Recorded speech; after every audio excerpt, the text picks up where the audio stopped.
Good day. I am Attorney Ivan Yanik Sarol Bagayaw, and for today we will be discussing partnership accounting. There are 4 stages in partnership. So we have here the formation stage, the operation stage, the dissolution, and the liquidation stage. Let us focus now on the formation stage. According to Article 1767 of the New Civil Code, it provides that by the contract of partnership, 2 or more persons bind themselves to contribute money, property, or industry to a common fund for the purpose of having profit and dividing profit among themselves. 2 or more persons may also form a partnership in the exercise of their profession. So Article 1767 provides that partnership is a contract. And as we all know, contract has 3 essential elements. We have the consent, the object, and the consideration.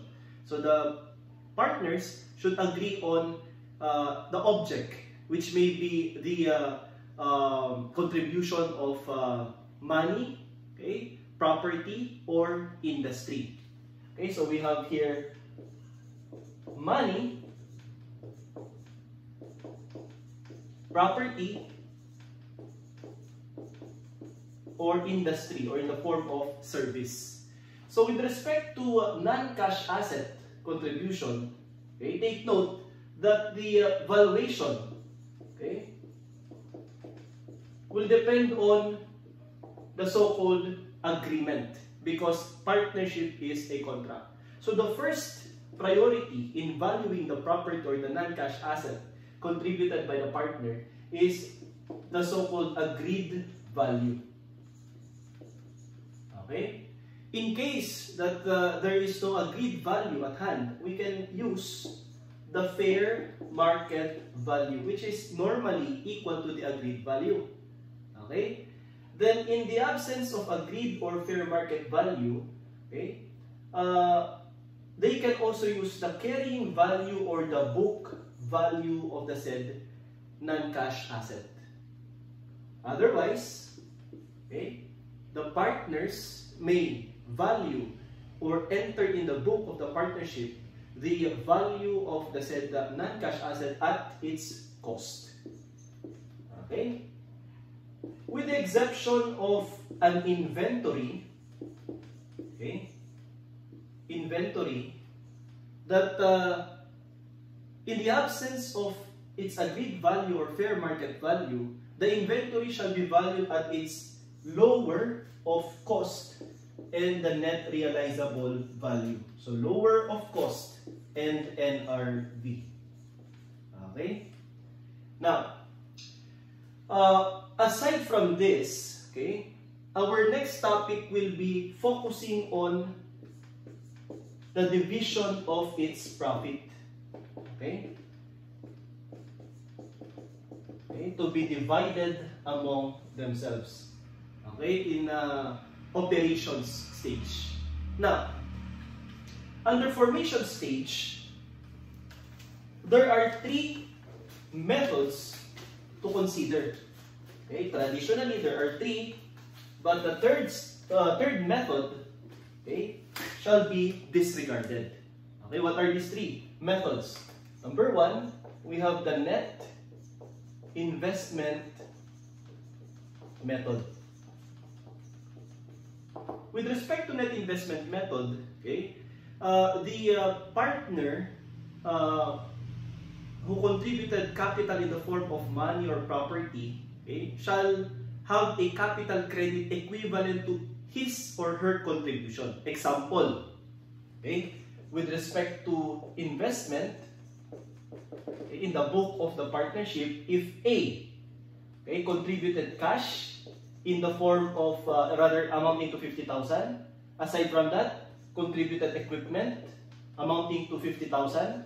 Okay? Then A, capital, shall be credited, and this is now the capital account of partner A, amounting to 100,000. Okay? If assuming partner B will contribute inventory, okay, amounting to 200,000, then under the net investment method, partner B shall have a capital credit amounting to 200,000. So this is a just and equitable method because kung magkano ang kinontribute mo, yun ang i-credit sa capital mo. Okay, and there is no, so take note of this, there is no transfer of capital from one partner to another. Okay, so wala pong bigayan ng capital. Otherwise, there will be bonus. Okay? So, sir, what if the problem, provides that they agree on a capital ratio which is 50-50 or equally shared? So, kung 50-50 class ang capital ratio nila, no? Meron tayong tinatawag na capital ratio. Okay? And in this scenario, it shows that the capital of A is only 100,000 while capital of B is 200,000. Okay? Since there is no transfer of capital allowed in the net investment method, then there has to be withdrawal or additional investment on the part of a partner. Okay? So say for example, the capital ratio should be 50% and 50%. Okay? Ngayon ang tanong, sino kay A o kay B ang kailangang mag-invest or kailangang mag-withdraw? So you have to determine kung sino ang magiging basis. Okay? Say for example, kung ang sabi sa problem, si A ang kailangang mag-adjust, meaning siya ang mag-withdraw or mag-invest, then it shows that B will be the basis. Okay? So kung siya magiging basis, example lang ito, para maging 50-50 sila, si partner A, kailangan niyang mag-invest ng additional 100,000. Okay, so paano natin i-determine yun? Okay, so let me erase this. So you have to set up the capital contribution. Okay, so you have your TCC, partner A, amounting to 100,000. Partner B, amounting to 200,000. Okay? Then, the total contributed capital is 300,000. However, the total agreed capital should be 50-50. Okay, 50-50. Now, in this scenario, ang mag-a-adjust, no? Gamitin natin yung triangle which shows na siya yung magbabago, change, no? And partner B will be the basis. So, 200,000 i-gross up mo lang yan, divide this by 50%, so you have your 400,000 dapat ang magiging bagong capital agreed nila. Okay? And 400,000 times 0.5 is 200,000, so there is no change on the part of partner B, while 200,000 should be the capital, adjusted capital of partner A. Hence, okay, from 100,000, kailangan niyang magdagdag ng additional 100,000 as additional investment. Okay? Now, vice versa, if in case, no, burin ko to, na si partner B, no, ang mag-a-adjust, and si partner A naman ang magiging basis, okay? So, 100,000, divide this by 0.5, okay? So, you have your 0.5, and the total contributed capital now, or agreed capital, I should say, will be equivalent to 200,000. Yan. So ngayon, kung 200,000 ito, agreed capital, 50% of 200,000 is 100,000. Sumobra ngayon itong kinontribute ni B. At eksakto lang ang kinontribute ni A. So it shows na merong deduction or withdrawal sa part naman ni partner B. Okay, so ganun ang gagawin natin kapag net investment method. This is the most equitable method because the amount of your contribution, whether you have to invest or you have to withdraw, will be equivalent to your capital credit. Okay, so now, aside from net investment method, burin ko to, we have the bonus method. Ano naman yung bonus method? No? So sa number 2, sa bonus method,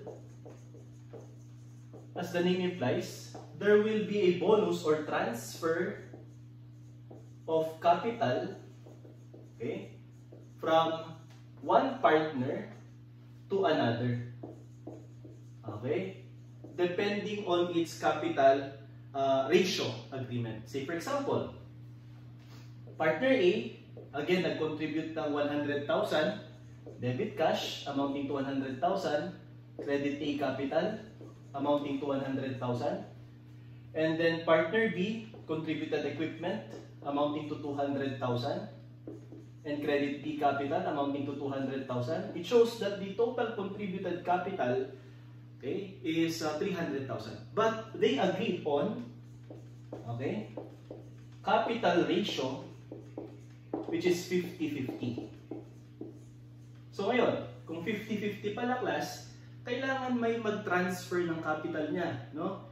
From one partner to another. And it shows that partner B has to transfer his capital to partner A. Paano natin i-determine yun?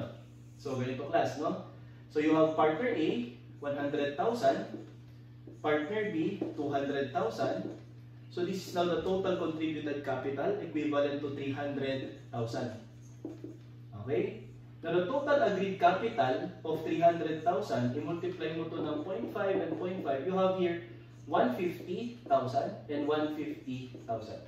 So magkakaroon tayo ng transfer of capital from one partner to another, and this will be additional 50,000 to partner A and reduction of 50,000 from partner B. So it shows that there will be another entry, okay, which is to credit, okay, A capital amounting to 50,000 and debit B capital as a deduction amounting to 50,000. So ito yung transfer of capital from one partner to another.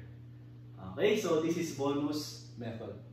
Now, yung last method natin, okay, which is again, hindi na po applicable, pero babanggitin ko lang, baka may maligaw, okay, at may mga mabasa kayong mga libro, okay, o kaya reviewers na meron ito. Ito yung tinatawag nating goodwill method. Okay? Before, kinoconsider itong goodwill. Okay? However, itong goodwill method na ito ay hindi na ngayon ina-apply dahil sa PFRS 3, which provides that goodwill should arise from purchase. And there should be no internally generated, okay, goodwill. Now, kung ang goodwill pala ay asset na ma-establish kapag may purchase, kapag ba partnership, binibili ba ng kapartner mo yung asset mo as another partner? No. There is merely pooling of interest. So it shows that PFRS 3 provides na yung goodwill method sa partnership, okay, ay hindi na applicable. Okay?